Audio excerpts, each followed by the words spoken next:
What is up guys, Karma Medic here and welcome back to another dose. If you're new to the channel, hi, my name is Nasser and I'm now a third year medical student studying at King's College London, and in this video I want to tell you guys how to stop procrastinating in college. Now as a medical student I spend a pretty decent amount of my time studying, and so it's crucial for me to know how to stop procrastinating, get started with work and finish what I need to get done. Let me tell you guys the 5 best tips I can think of how to stop procrastinating. Now the first thing that I do is I give myself rewards.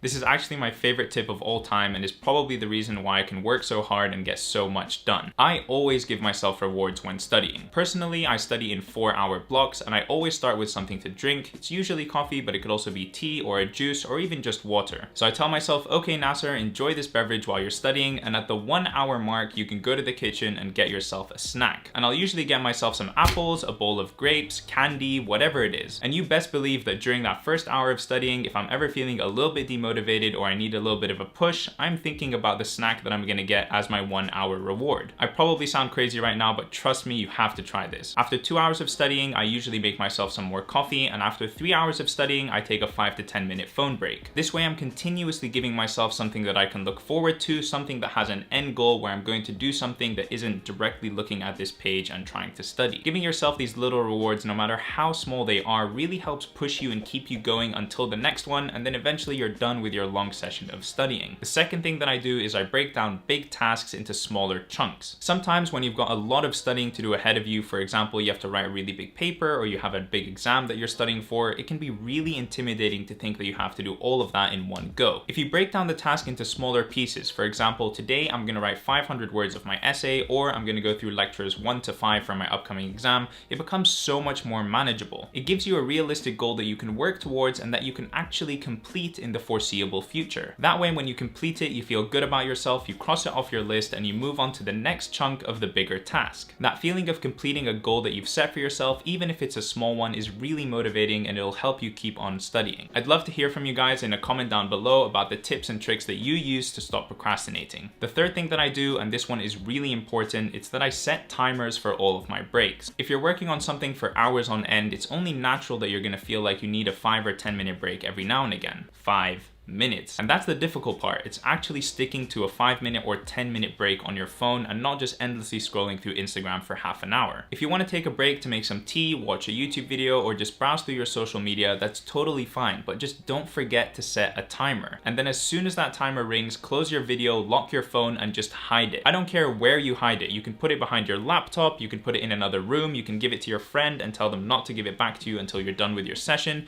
Just put your phone out of your sight. If you can't see your phone, it won't be on your mind as much, and it's as simple as that. The fourth tip is about time management and making plans. The very first thing I do when I wake up in the morning is I plan. And usually even before I go to sleep, I'll have a pretty good idea of what it is that I'm going to do the next day. I sit down and think about exactly how many hours in my day I need to sit down and study, how many hours I can dedicate to chilling, doing chores, administrative tasks, whatever it is. And this way I have a good idea of all the different tasks that I need to do and how they're going to come together. A very important part of this is to be realistic with yourself and not underestimate how long a task is going to take you. Any task that I need to do in my life, I always overestimate the amount of time that I think it's going to take. And the reason that I do that is because if I finish early, well then great, I've just earned some extra time in my day. And if I finish on time, then I've finished on time and I haven't pushed back the rest of my schedule because I underestimated how long it would take me to begin with, and now everything else is going to fall behind. There's no point in telling yourself that the essay you need to do is only going to take you 2 hours when it's probably going to take you around 4. Just overestimate the time that you think you'll need and you'll be fine. My fifth and final tip for this video is to make sure that you actually do things you enjoy in your evenings and your nights off. There's no point in pushing yourself to study for 12 hours a day for 5 days and doing nothing that's fun at all, because then you're going to burn out and you're not going to be able to study for the weeks to come up until your exam or your big paper. You have to actually chill, de-stress, and let your mind and body relax before you wake up in the morning and start studying all over again. Play some video games, watch your favorite TV show, go out with your friends, do whatever it is that makes you happy. Because trust me, keeping a balance between your chilling and your studies is how you're going to be able to study for long periods of time. So yeah, balancing your life is key.